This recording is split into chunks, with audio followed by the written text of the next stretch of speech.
Story 1. The Creature in the Peephole. My child comes home from school at approximately the same time every day. Before this, I receive a text message notifying me that he has left school. Accordingly, after 15 minutes I hear the elevator and steps on the floor, and I go to open it, having first looked through the peephole, but sometimes I forget about the latter or don't do it if, by some sign, it is obvious that a child is coming, and not a neighbor, for example. This time everything was the same. I received an SMS. I began to wait. While I was waiting, I went to pour myself some tea and noticed that the dog, which usually lies by the door, was this time sitting in the kitchen and shaking. Our dog is old, with his own problems. For example, he is mortally frightened by the sound of a slamming window. I blamed it on something like this time too. Poured myself some tea, and after a while I heard the elevator and footsteps on the floor. I had already removed the chain from the door and was ready to open the door when I looked through the peephole. I don't know how to describe what I saw. It was some kind of black creature. She was the size of a 10-year-old child, but with long arms, which she held slightly apart from her body, like sticks. And absolutely black. I didn't see a face, or any details of clothing, nothing, just some kind of black garbage that still moved in a way that people don't walk. I can't describe it. That's how you describe it, and it's okay, but when I looked at it, it was some kind of horror. I was frozen in place. I could only watch as this creature jerkily moved towards my apartment. I probably would have kept looking through the peephole until she looked at me from the other side, but what saved me was that I thought about the child, that he could come home at any moment and encounter this on the playground. I rushed to the phone and called. The child said that he was still at school, didn't go out anywhere and would come in about 40 minutes. I asked him not to go out until he called me. I just didn't know what to do. I was afraid to approach the peephole again. I had no idea how to leave the apartment. When the doorbell rang a few minutes later, I almost turned gray with fear, but I went to the door and asked, "Who's there?" I don't know what I would do if the creature answered me. But it turned out that it was the husband who came home early from work. He didn't see anyone on the staircase and said that the elevator had not been working since the morning. It was stuck on the first floor and would not close. So he walked up, and I didn't see anyone either. We live on the top floor. You can't go anywhere higher than us. And I heard the elevator arrive on our floor, how it opened and closed, but I didn't hear it go down. What scares me the most after the creature is that it happened during the day. Story 2. Strange boy. One day, a new boy appeared in the class. He was very ordinary and boring. The only unusual thing about him was that his eyes were hidden by large dark glasses. The class teacher put him at the last desk and everyone immediately forgot about him. The strange boy seemed to disappear without anyone noticing him. He didn't play with any of the students. He didn't talk to anyone, and he never answered any of the questions the teachers asked. He was never seen in the school cafeteria, and when the bell rang at the end of the last period, he remained seated at his desk while the other children ran from the school.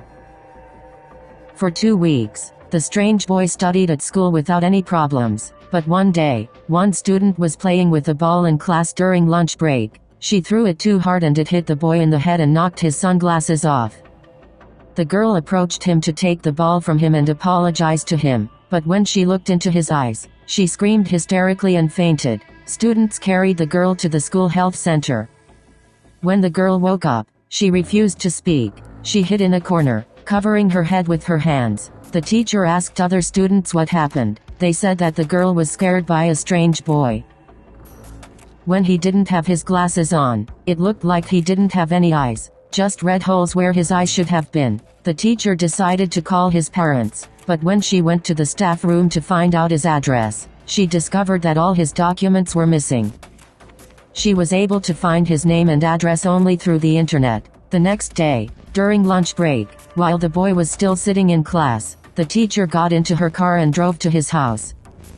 When she got to his house, she rang the doorbell and was answered by an old woman dressed from head to toe in all black. "I would like to talk to you about your son," said the teacher. "You're too late," said the old woman. "He died a year ago." The old woman invited the teacher to come inside and showed her a photograph of her dead son. It was the same strange little boy who had been at school for 2 weeks. The teacher was so shocked that she fainted on the spot. An hour later, the teacher and doctor returned to school. They entered the classroom and pulled the strange boy out from behind his desk despite his resistance and screams. They were unable to find a pulse and declared him dead. A truly extraordinary little boy had died in an accident the year before, but such was his thirst for learning that he came out of the grave and went to school. The worst thing was that the boy continued to fight off the doctor and nurse with superhuman strength. Finally, they tied his hands and feet and put him in a coffin. As he was lowered into the grave, he could be seen violently swinging the coffin from side to side, trying to loosen the ropes. Many people report that late at night, if you walk through a cemetery, you can still hear muffled screams. A strange boy with red eyes, coming from deep under the ground. Story 3. Exit from the highway. It was a quiet autumn evening. I was returning from a business trip. Rude. The soft music in the cabin and the steady sound of the engine were relaxing. The mood was high. In a couple of hours I would be home with my family. I saw a warning sign on the road ahead. I slowed down and turned in the direction the sign pointed. The wheels rustled, driving the gravel under them, and the road became noticeably worse. It was getting dark outside. The centuries-old trees outside the window began to cover the already weakening sun.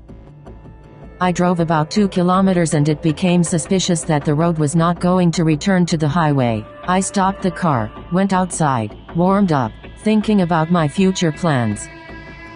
I decided to return for fear of getting lost. Turning the car around, I saw this. It stood and looked at me through the windshield. Its gaze was very hungry. Its eyes were completely black. It was about 2 meters tall. The figure looked like a human, only the arms were below the knees. The nose was very small, but the lips were disproportionately wide and thin. It saw me as prey. Fear gripped me. I couldn't move. The creature stretched its mouth in the semblance of a smile, revealing small, sharp teeth. The horror was replaced by a sharp release of adrenaline into the blood. Automatically, I pressed the gas to the floor. The car began to skid in the opposite direction, bouncing over potholes. Fear did not allow me to concentrate properly. As I flew onto the highway, I saw that the sign on the road was no longer there. Confusion was added to fear. Not understanding what was happening, I tried to figure out at least something, but my thoughts did not line up in a logical chain. It was released abruptly. Treacherous weakness spread throughout the body. The head became heavy. Having switched gears and taking a breath, I slowly set off. The car picked up speed. 5 years have passed, and I still sometimes dream about it, which is why I developed insomnia due to stress. I don't even know how to forget this.